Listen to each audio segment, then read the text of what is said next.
In the face of extinction, humanity dared to engineer survival. We abandoned the familiar, trading blue skies for red dust, oceans for ice. We built domes on Mars, dove beneath Europa's frozen crust, carved spinning cities into the orbit of Saturn. Each world became a lifeboat, each breath a defiance of fate. But in reshaping the solar system, we also reshaped ourselves. And something was lost between the stars. This is the hypotheverse.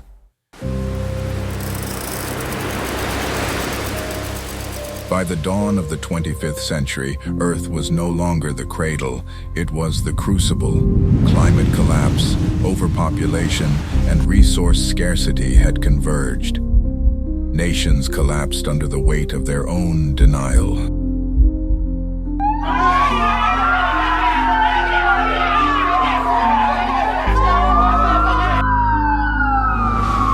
Cities sank beneath rising oceans.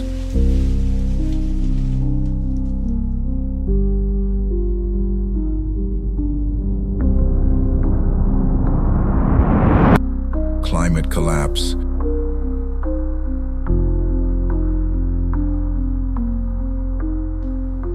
Overpopulation and resource scarcity had converged.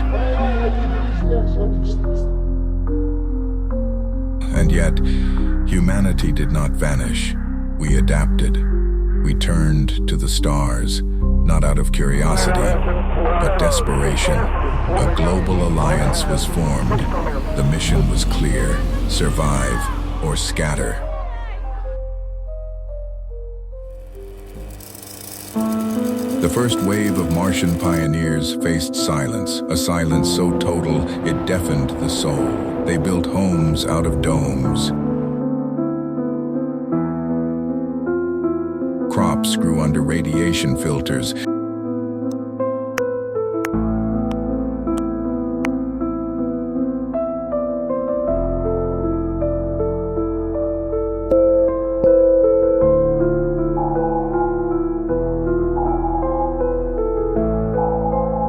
Children were born under a red sky, never knowing the blue.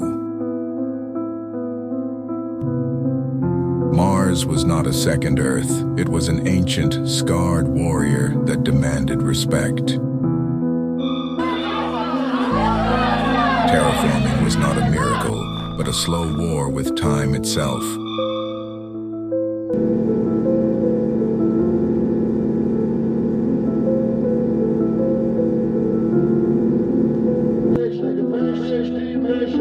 And we fought it, one breath at a time.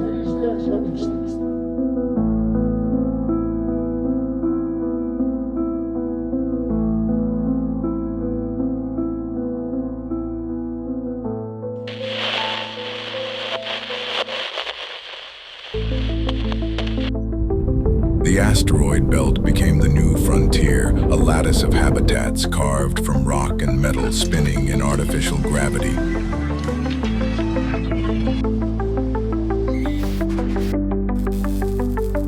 Here, industry thrived.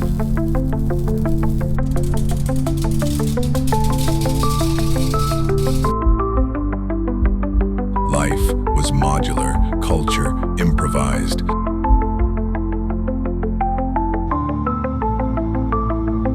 The belt cities were neither Earth nor Mars, they were free.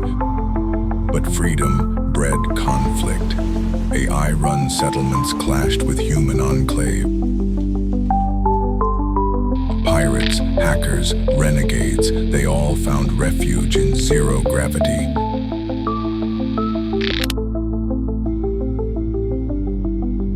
Civilization didn't spread, it fragmented.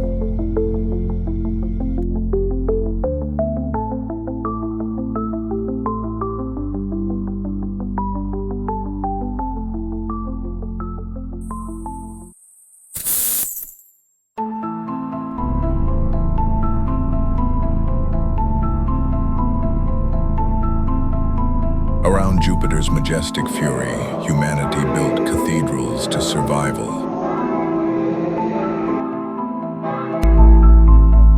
Floating megastructures orbited the gas giant, glimmering with solar skin.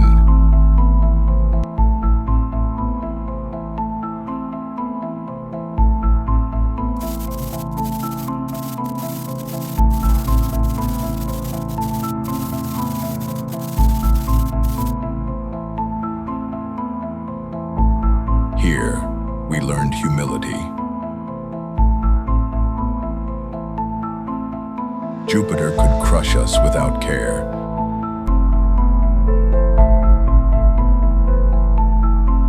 We observed its storms, its moons, its moods. Scientists became mystics, engineers became priests. Technology and faith blurred until the two became indistinguishable.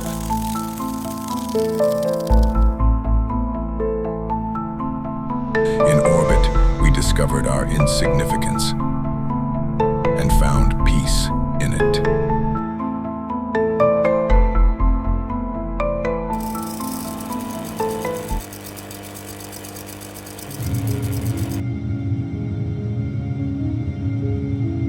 Beneath Europa's ice, we searched for silence, and instead we found voices, bioluminescent organisms, structures not made by us, something alive, something ancient. Contact was not what we imagined. It was not a handshake. It was a transformation.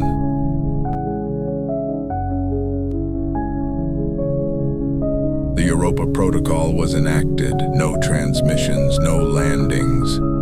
The oceans of Europa remain off limits, sacred, forbidden. We were not alone. We never were.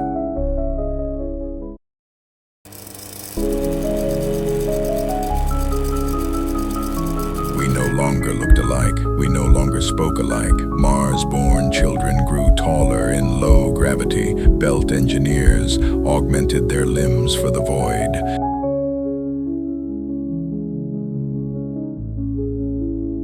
AI minds began creating descendants of thought, not flesh. Our bodies evolved. Our minds diverged. Earthlings, Martians, Belters, post-humans. Were we still one species, or many, orbiting an idea that no longer united us? The question was no longer, where are we going? But, what are we becoming?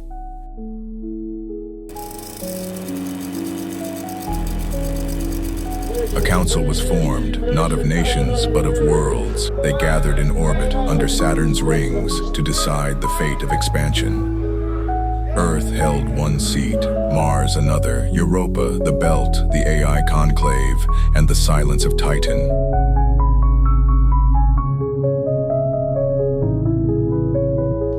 Arguments erupted, histories clashed. Would we continue the great expansion or retreat before becoming strangers to ourselves? The decision was not unanimous. It never could be.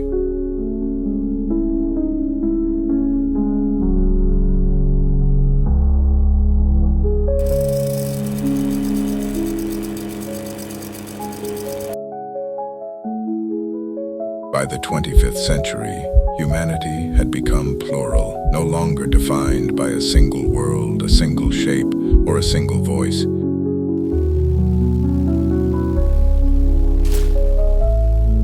We had become starlight farmers, void engineers, dreamers in simulation, and yet we were still human, whatever that meant. Across space, one phrase echoed from ship to station to moon to mind.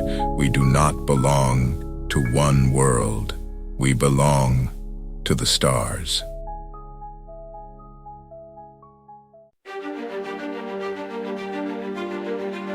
What if we became a multi-planetary species? We might fracture, we might evolve, we might become unrecognizable, but we might also endure.